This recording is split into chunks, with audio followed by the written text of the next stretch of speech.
Hello everyone. In this video, we will guide you how you can amend a created quotation, sales quotation, and can make changes into it. So first of all, we need to go in quotation module. On your left hand side, you will see quotation module option. Please click on this.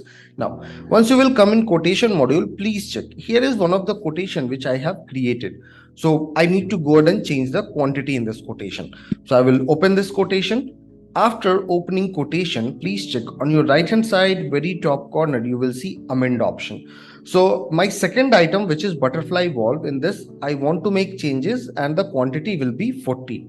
So I will click on amend quotation option. It will ask me for the confirmation. I will click yes, amend, and then after I will go ahead and make the changes. So from 20 to I will change it to 40. Also, I will add a payment term here.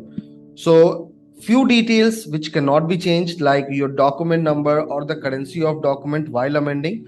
So after making the changes, after making the amendment, you will get two options, save draft and save and send. If suppose you need to go ahead and make changes later on, so you can use save draft, and if it is a finalized, you can quickly go ahead and click on save and send. So in this case, I will click on save and send, and accordingly my quotation will be changed, amended, and please check the new quantity is updated. You can see the amendment number as well, with the date which will be provided on the quotation. So I hope this particular video will be helpful to you while amending quotation. Have a good day ahead.